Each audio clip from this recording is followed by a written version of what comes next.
दोस्तों, आज हम कक्षा 10वीं के संसाधन, विकास और उपयोग भूगोल चैप्टर पढ़ेंगे, जिसके कुछ महत्वपूर्ण ऑब्जेक्टिव प्रश्न हैं।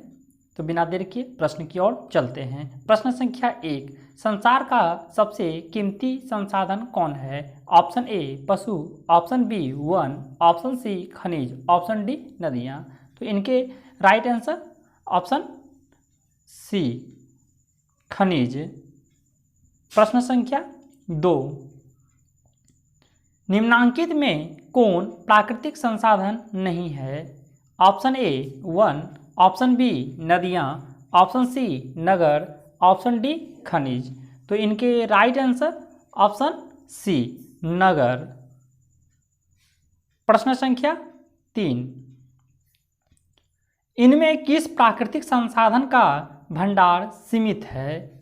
ऑप्शन ए खनिज तेलों का, ऑप्शन बी सौर ऊर्जा का, ऑप्शन सी हवा का, ऑप्शन डी पानी का।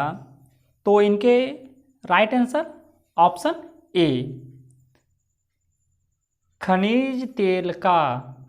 प्रश्न संख्या 4, निम्नलिखित में कौन मछलियों के अस्तित्व को खतरे में डाल सकता है? ऑप्शन ए वर्षा जल, ऑप्शन बी सागर का जल, ऑप्शन सी दूषित जल, ऑप्शन डी मानव निर्मित बांध। तो इनके राइट आंसर ऑप्शन सी दूषित जल होंगे। ऑप्शन सी दूषित जल। प्रश्न संख्या 5, ज्वारीय ऊर्जा किस प्रकार का संसाधन है? ऑप्शन ए नवीकरणीय, ऑप्शन बी अजैव, ऑप्शन सी मानवकृत, ऑप्शन डी जैव। तो इनके राइट आंसर ऑप्शन ए हो जाएंगे नवीकरणीय। ज्वारीय ऊर्जा एक नवीकरणीय संसाधन है। प्रश्न संख्या 6, लौह अयस्क किस प्रकार का संसाधन है? ऑप्शन ए नवीकरणीय, ऑप्शन बी अनवीकरणीय, ऑप्शन सी जैव, ऑप्शन डी मानवकृत। तो इनके राइट आंसर ऑप्शन बी अनवीकरणीय संसाधन। अनवीकरणीय संसाधन हो जाएंगे।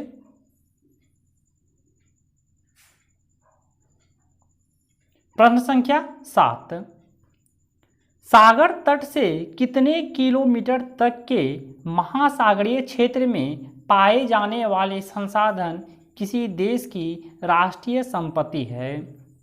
Option a 10.2 kilometre, option b 15.5 kilometre, option c 12.12 kilometre, option d 19.2 kilometre.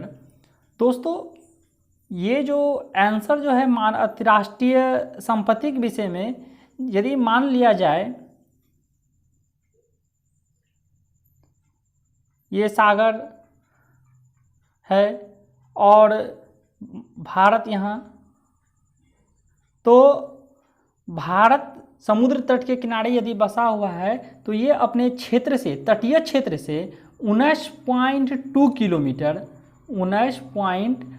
Kilometre के क्षेत्र में जितने भी समुद्र क्षेत्र में संपत्ति संसाधन पाए जाएंगे वो सब के सब राष्ट्रीय संपत्ति होंगे। प्रश्न संख्या 8 की ओर, तट रेखा से कितने किलोमीटर तक का महासागरीय क्षेत्र किसी देश का अपवर्तक आर्थिक क्षेत्र माना जाता है? Option a 100 kilometre, option b 200 kilometre, option c 150 kilometre, option d 250 kilometre. तो इनके राइट आंसर ऑप्शन बी होंगे। दोस्तों, ये भी कहा गया है यदि समुद्र क्षेत्र से किसी भी अंतर्राष्ट्रीय संस्था होते हैं तो वो अपने तटीय क्षेत्र से 200 किलोमीटर की दूरी तक वो जितने भी संसाधन पाए जाएंगे वो सभी अंतर्राष्ट्रीय क्षेत्र में आएंगे, अंतर्राष्ट्रीय संस्था की वो होंगे। तो इसलिए इनका right answer option D 200 kilometre answer हो जाएगा। प्रश्न संख्या 9, विश्व पर्यावरण दिवस कब मनाया जाता है? ऑप्शन ए 5 जून, ऑप्शन बी 5 अगस्त, ऑप्शन सी 5 जुलाई, ऑप्शन डी 5 दिसंबर। तो इनके राइट आंसर ऑप्शन ए 5 जून को विश्व पर्यावरण दिवस मनाए जाते हैं। प्रश्न संख्या 10, निम्नलिखित में मानवकृत संसाधन कौन है? निम्नलिखित में मानवकृत संसाधन कौन है? तो ऑप्शन ए पशुधन, option b petroleum, option c बांध, ऑप्शन डी वर्षा जल। तो इनके राइट आंसर ऑप्शन सी बांध हो जाएंगे।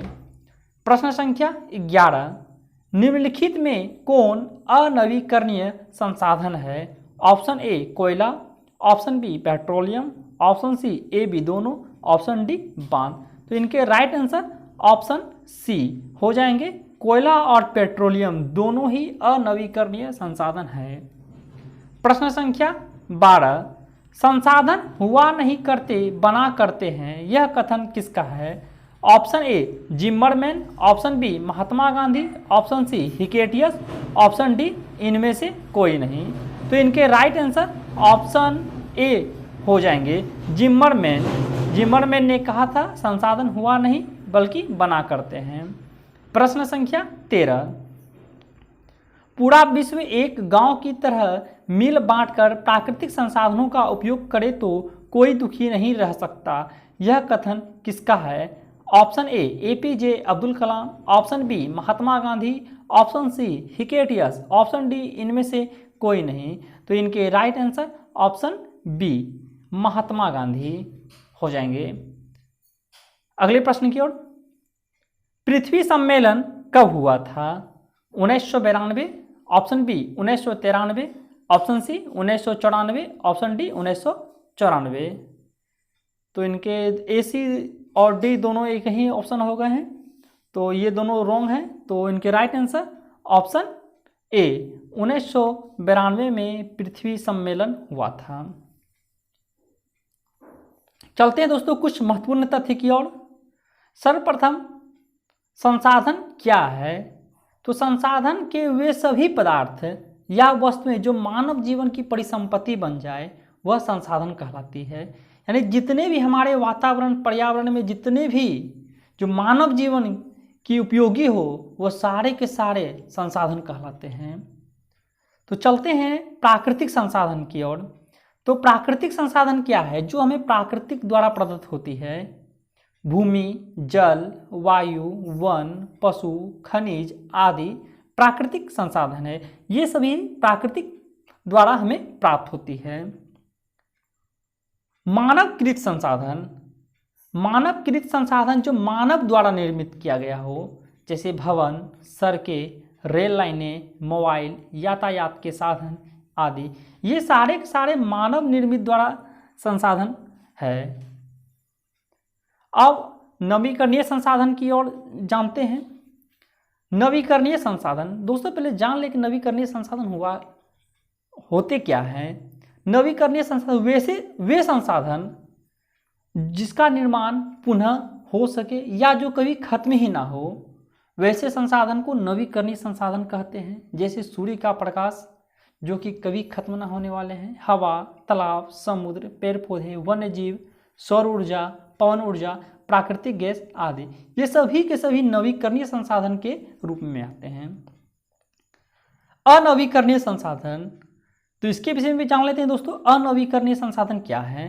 अनवीकरणीय संसाधन वैसे संसाधन जिनका उपयोग केवल एक बार किया जाता है और हमारे पर्यावरण में सीमित मात्रा में पाए जाते हैं, जैसे कोयला, पेट्रोलियम, प्राकृतिक गैस, जिसका हम लोग सिर्फ सीमित उपयोग कर सकते हैं और एक ही बार उपयोग कर सकते हैं, और जिनको बनने में लाखों करोड़ों वर्ष लग जाते हैं निर्माण होने में, और उन्हें पुनः दोबारा प्राप्त नहीं किया जा सकता।